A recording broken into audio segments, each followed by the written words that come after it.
Hey everyone, new set, new decks, but actually I don't think there's that many new decks this time. I think it's more upgrades to all the old decks. And just a heads up, I won't be doing the Courageette and the Messiah upgrades because it's literally like just new stride and like probably like one new card, right? And just put it in the deck and you're pretty much good to go. So I'm not going to cover those. What we're going to cover is the other stuff. We have Gandiva Masques. We have Vermillion the Blood, right? We have Fabel upgrades. We have Solarian Masques. We have Graham Grace upgrade as well. Even Royal got a new form. And the last one we have Maelstrom. Glory Maelstrom. So we're going to go through those ones today. Again, these are just preliminary deck list. I'm pretty sure you guys have cooked up other stuff too, right? This is just to help you out and begin. Get it going. And I'm sure at some point, people will figure out more developed ones and we can go from there. But this is just the ones to get you started. Just like my thoughts on maybe how to build them. So first off, we're going to do Gandiva Masques. Now, the big problem with the new mask stuff is that they ideally want you to play a lot of the old original cards while giving you a pretty buffed new Dragon Tree card, which is this one. This one always kind of...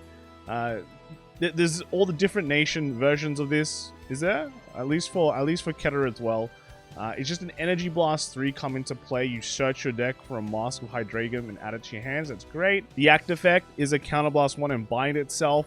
Put a Dragon Tree marker, and then search your deck, or search up to top 7 for either a Mask or Griffigira unit. And then if you only have one or less one of these cards in the bind zone, you search your entire deck instead. So you pretty much always get your first mask and your first mask unit just from this one card, which makes the entire like deck more consistent, right? After that, you know, after the first one, you only look at top 7, but hey, you've hit off your most important card.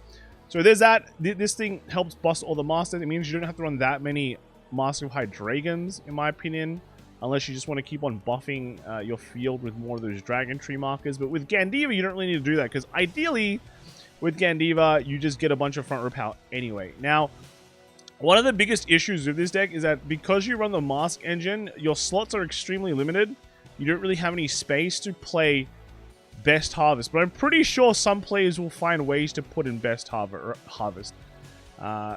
Because you still need to find ways to bind cards into your bind zone to get a lot of power, right? The new Gandiva Mask still retains its old effect. It has this new act ability where you have to basically remove from game another Gandiva name. So it's just like the other ones. It's like Mask special power thing. And then it gains the act effect of the original unit that you remove from play. So you just get the original act Gandiva top X retired draw kind of shenanigans, and then this unit gets a crit. So you don't always get a crit anymore, only when you use this ability. And then it also has like another once per turn Soul Blast 1, retire one of your opponent's cards, and then if you don't retire, you draw a card. Alright, so you have like a kind of built-in retire, but is it worth it, right? Is it worth it? I don't know. We'll see.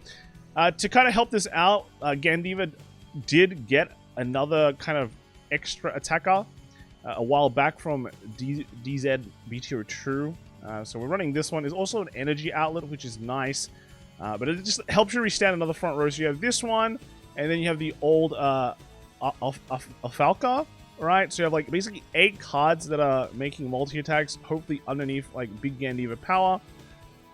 And then you have just this, I guess we run this card from set 5.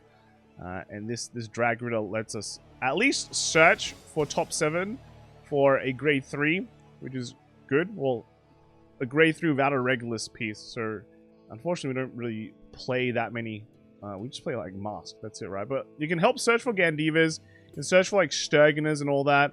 The key thing is that the second effect lets it go into Soul. So when the card in front either is placed or restand during like the battle phase, right?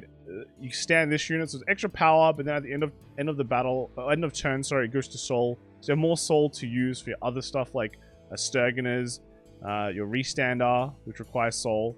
And then we also run some of the support way back from set 12, that old Gandiva support. At least it's a costless way to fuel your bind zone. Because to be fair, like you run slightly less cards that go to the bind zone, right? So Yeah, just more costless ways to do it. You don't have like Super Sturgeoners anymore.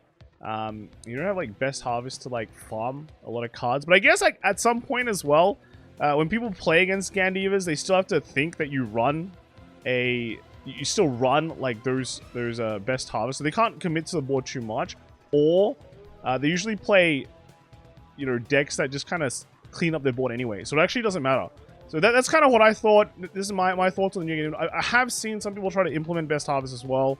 I think it's fine. We'll see how it goes. But I think gone are the days where people just throw down 5 cards on the board against Gandiva and let you draw like 5 cards while minusing 5 with them, right? Like, I mean, people already know what Gandiva does, right? Ride line is just the normal ride line. That's pretty much it. Next we have is the Blood. The Blood is actually pretty cracked. We're riding straight into the Blood as well. It does have a original Vermillion ability, but it's not too important, I guess. It's 3 skills. The first one is a continuous. So during a turn, if your soul has the original Vermillion in your soul, this unit gets plus 5k. Then if your opponent's Vanguard is grade 3 or higher, this card gets a crit, and your front row gets another 5k as well. So it's good to have, but if you miss it, you miss it. That's just how it is. And sometimes, like, when you go first anyway, you're likely... I think the power doesn't really matter that much, because your opponent's on grade 3. The main meat of that effect is the bottom part when your opponent's on grade 3. So you have like an extra turn to search for it, which is fine. And the second effect is like an act effect. You Soul Blast 1, and for the turn, you basically just attack the Vanguard and 2 of the other cards that you choose. And then the third one is when at the end of the battle, when it attacks, if you played a normal order, you can deal 1 damage. If they're on 4 or less damage, you can discard a card and deal 1 damage to your opponent. So yeah, you have like a nice ping effect. And then we run other cards like, you know, the original Vermillion. We're like 3 of them. I don't think you need 4, but maybe you do. This is just something... These are just numbers you'll have to test yourself. Because you do have searches. You have this new Kashin that lets you top 7 search for a Vermillion or a Narukami card and puts it to Soul. Which is pretty good, right? I think it's pretty good. This will definitely help you out with that like shoving a Vermillion to Soul thing. It also gets like plus 10k, which is nice. Just gets bounded in turn. And then you also have Bellicosity Dragon, which puts, when it comes into play, you can Energy Blast 3 and put a card into Soul and then draw 2. So that's good. You convert your junk in your hand into 2 cards. And also gets like some power, which is nice. I think Bellicosity is actually really, really cracked for other decks as well. You also have this booster from set 3, and this is actually your Energy Blast outlet, which is nice. It lets you just Energy Blast 3, draw a card, at the end of the battle it boosted. If your Vanguard has Vanguard's attack has hit 2 or more cards, so it's pretty good. Right? It's pretty good. Just you're basically Energy Blasting 3 and drawing a card every turn as long as it stays on the board, as well as getting power. Which I think is good, right? It's good. This is just a good energy outlet. Your hand will be massive. And they also have this new grade 3 that's kind of interesting, right? If you play like a normal order for the battle, this gets plus 5k. At the end of the battle, you can counterblast 1 and then draw a card and bind this unit. The second effect is in the bind zone when you play normal order. Basically, if you're on a Vermillion Vanguard and there's no other cards with the same name as this on your field, you can just call this from the bind zone. So that's cool, alright? That's cool. Just free cards, so there's those cards, and then you run your Rising Phoenix as well in your order. Twin Cast as well. If you notice, like, some of these decks aren't playing a Regulus piece, you can really just cut out a card and put in your favorite Regulus piece. Usually just Twin Cast if you don't know what to do. It's just a very versatile card that you can put everywhere. And then last, I think I just put in Dragon deck side just for like more time, just more field. So you have a lot of pressure. You're like pressuring, battling the whole board while wiping them, getting a lot of power, and then hopefully drawing a bunch of cards as well. So that's just my way of looking at it. Next is Fabel, and this set didn't really give you any new ride lines, which I think is okay, but Fabel really needed a new ride line. Okay, like Fabel's ride line just kind of, it's not very good. So I'm just playing a bunch of okay cards. This is part of the ride line from the trial deck though, but let's play the pony for extra soul charge. The key thing with this deck is that you'll notice that new Fabel has a really well, it has an effect which requires the OG in the soul, but the OG, like, this card just comes out from the OG anyway if it's in the soul. and your Vanguard's the OG Fabel, so that's cool. So you don't really have problems with that. So the third effect is, at the end of the battle that this unit attacked, if your soul has a combined total of 13 or higher grades from all the Dark States cards there, you can either counterblast 2 or put a card with Fabel in its card name into your soul, and then you stand this and you get drive -1. So this combos well with its first effect, which just gives your front row like plus 10k and a crit. But you might be wondering, going, okay, how does this work? Because we can't run the old Fabel because you can only run 1. So running 4 of the new Fabel, but you need them to Persona Ride, right? So am I just CBing 2 every turn to like use this skill? Well, no, because just put copies of itself into Soul, because old Fabel needed to find a way to Persona Ride, right? So they have this Floatus, right? This one, it just activates Persona Ride while in Soul, basically. So that's good, right? So this is your Persona Ride, dude. Try and get this guy into Soul as soon as possible, consistently there, and then just shove in your Fabels to restand. And then if you don't have a Fabel, you still have the fallback of Counterblast 2ing to stand, and that's cool, right? The rest of the deck just kind of helps you get that. A lot of 3s, which is not great, but we run Fabel to call them out. The other one is actually really good as well. It's a countercharger, so if you are forced to CB2 a lot, then that's fine. You still have an out.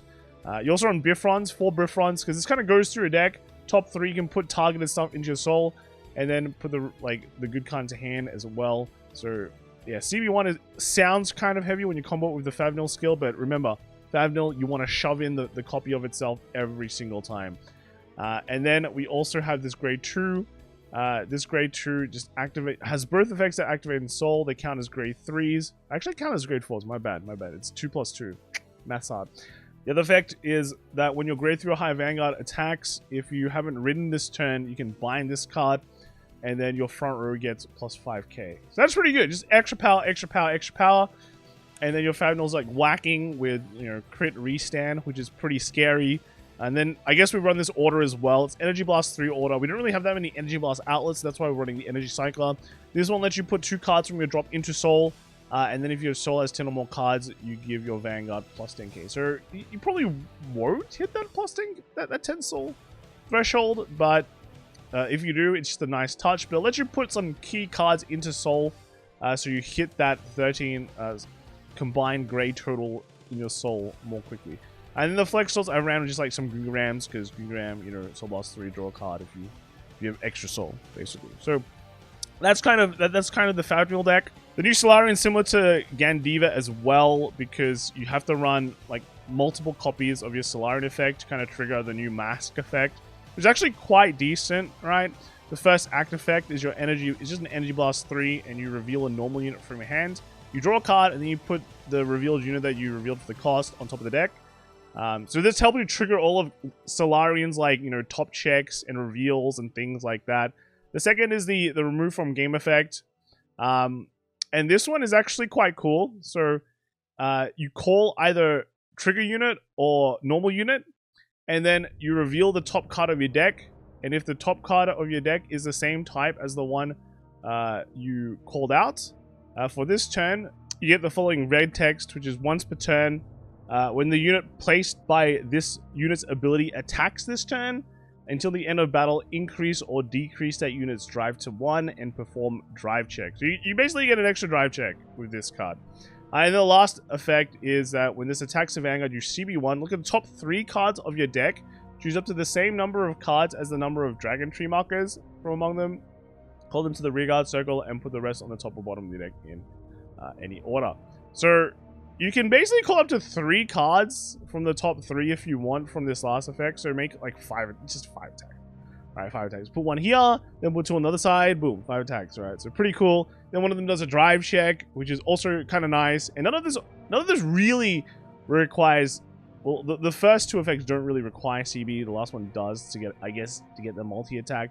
But that's fine because your deck also runs 4 counter charges. This is actually a pretty good Solarian support.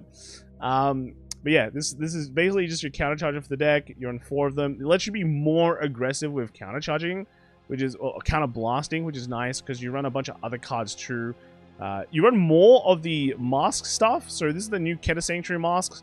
It was very similar to it's basically the same as the one that we showed for Gandiva, and this will just search you for 2 masks. I think like 2 masks is fine now that you've got such powerful searches.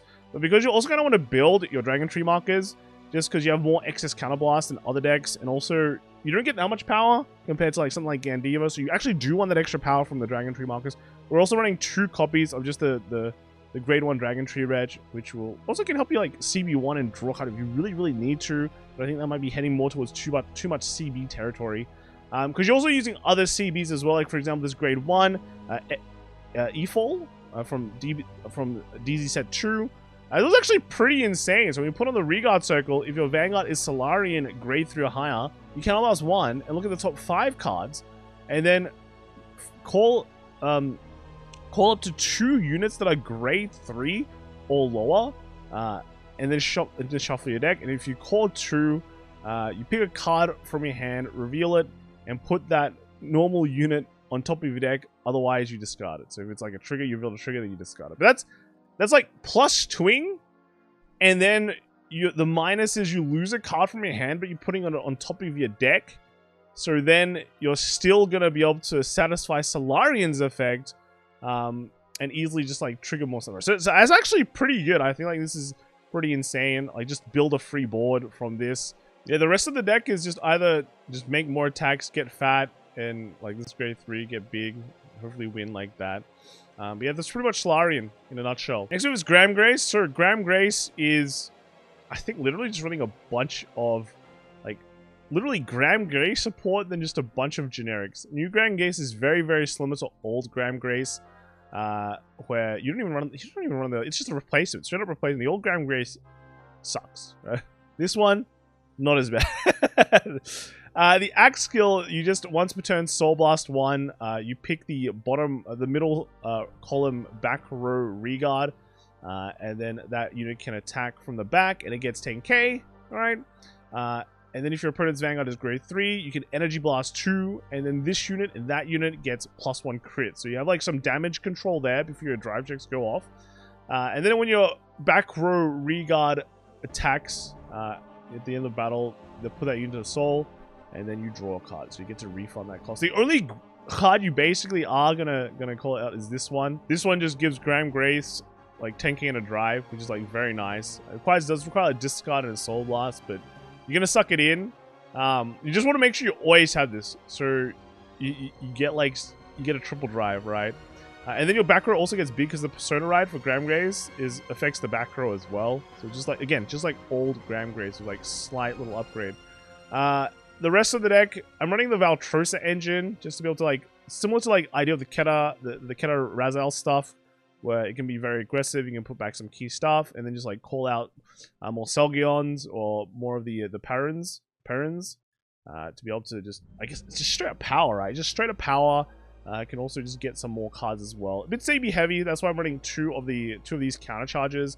You got like Biscotti, and then this is more just Graham Grace support.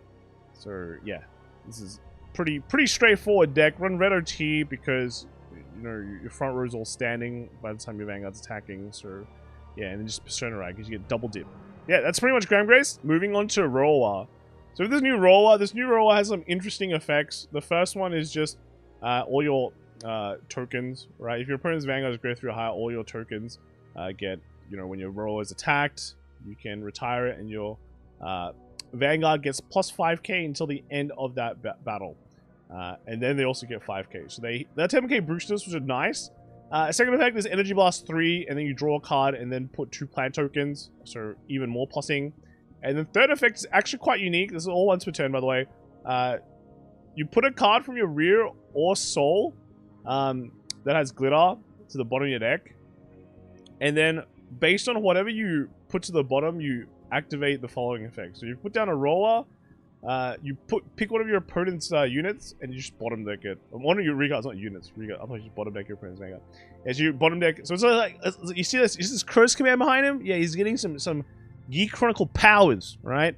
And the second one is the Ratalina. If you put a Ratalina instead, you search a deck or drop for up to a grade 1 less than that card that you put to the bottom, and then you call it, and then you shuffle your deck if you searched your deck. So if you put a grade 3 Rattlina, ideally you get the grade 2 Rattlina, right? And then you can like just search out the grade 3 Rattlina again with this. So life is good, right? You can make this full combo where grade 3 Rattlina comes in and goes bam. Also, your Momoke token got buffed. This basically comes out when you have by sacrificing a grade 0 Momoke token. Then when it comes into play, you can like retire one of your cards, retire one of theirs, which is cool. This counts as a token unit as well, so it gets like an extra plus 5k power from Roar's effect, as far as I remember. And then if you have a Rattlina in the same column as this card, and you don't have another Momoke token, this unit can attack from the back. And it gets, if your opponent's Vanguard is grade 3 or higher, it gets plus 10k. So it can hit, like, relatively big by itself. And then since Rattlina's effect is all about, like, copying the power, right? This will get, like, this should get, like, pretty massive as well. And then your Rattlina grade 3 will also, like, eat more power, right? So, yeah. Just lots of attacks from there, from old school Rattlina. Well, not really that old school anymore, right? And then, I guess, like, if you ever have to bottom deck a grade 2 Rattlina, what can you get? You can get a Burrow Mushroom, which you put into Solid Make 1 plant tokens. That's more value for you. And then other targets can be, like, this girl, or you just hard play this to kind of search top 5 for a glitter unit. Or glitter card, sorry. And then if you do, you can, like, put this card into Soul. So build Soul as well. So you got this, like, nice little engine going. I'm running 2 copies of Matthias, just in case you run out of your specific Rattlina, so you can at least call it out, right? And then you can make a plant token as well. But yeah, that's pretty much it. There was a new order that got released and I'm not running because like a top 7 grab a glitter, but I'm like thinking to myself, like, you can just miss with it, right? And just basically -1 yourself. So I feel like it wasn't really worth it. But yeah, we still have like the old, just the old order here, where you can kind of just search a deck for the Rattlina that you need. Which is probably the most important card there. Yeah. I mean, I guess the other card can search for Persona Rides, which is a plus as well. That's a good thing. But yeah, this thing can only search Rattlinas, but just draw your Persona Rides. Yeah, just draw them. It's not that hard. And then lastly, we have the Maelstrom, the Glory Maelstrom. So when I was thinking about this deck, I guess, like, you just build it like old Aquaforce. You just try and make as many small attacks as you can and call it a day.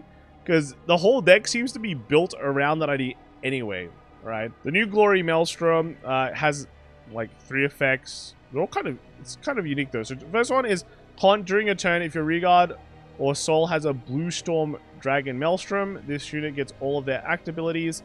And all your front row units get plus 5k for each Blue Storm Armada in your order zone.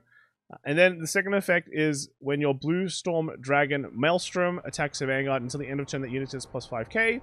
And if it is the 4th battle or this turn or more, draw a card, choose one of your opponent's Regards and retire it. And then the last effect is when your unit with Maelstrom in its card name attacks, rest 2 Blue Storm Armadas from your order zone, and your opponent cannot call Sentinels from their hand to the Guardian Circle until the end of turn. You don't need just more copies, just need 4x of these OG Maelstroms, right? So just run 4 of it. But then you run a lot of support, so the OG Maelstrom also has an axe skill that lets you just call things out from the soul, right? Out of the Aquaforce units, or Tear Dragons. So you can call out, you can call out Inlet Pulse just for extra draws if you need it, or even just this Gatling Wave Dragon, which is similar to an Inlet Pulse but doesn't go to soul, but it gets power, right? So those are kind of things you can call out, but you can also call out like other stuff too. So you have, is it Ericrinus? Huh? Yeah, this guy's actually an Aquaforce that has an effect that gives Aquaforce. But this one is a top 7 searcher that lets you grab Maelstroms, which is cool, right? And then the second effect is a swapper, so you get to move to other positions, which is cool. You also have Brave Shooter? So this one also is similar to Ericrinus, but this one's also a move around type of person. But what she does is she gets a bunch of power for each of the Blue Storm Armada's orders. So this can hit like 30k by itself if you have 4 of them. So this is just like nice multi-attack. These are just nice multi-attacks. We also have 2 copies of Tidal Assault, because it also makes multi-attacks as well. And it gets the power by just getting some power to Soul Blast to be able to just hit numbers, which is cool. We also run the Wall Assault, or Horror Assault. This one is a swapper. They're all swappers. They either swap or don't swap. That's kind of redundant. Most of these guys swap or like are tier dragons. Because we also have this grade 2. This one's a tier dragon. But it's just when it gets discarded, if your Vanguard is Maelstroming and Energy Blast 2, because we do need kind of like an energy outlet. This deck doesn't use that much energy. Then you can call it to the Regard Circle, which is cool. And then if your Auto Zone has Boost on Armada, this gets Intercept from the back and 5k power and 5k shield. So just it's good to have, not really too important. The main thing is just you have all these cards that restand or move around. And then you have your 4 Boost on Armadas there as well. So that's pretty much the deck, right? All the decks. There will be on deck logs below, so go check them out. Let me know what you guys think of some of these decks. I'm sure you guys have already thought of something better. Maybe. These are just preliminary builds, and I'm sure some of you will be like, oh, I'm so sick of Inlet Pulse. Why are you still playing Inlet Pulse? Sucks to be you, right? That's it. Anyway, that's it from me. Hope you all have fun with the new set, and I will see you all very soon. All right, bye.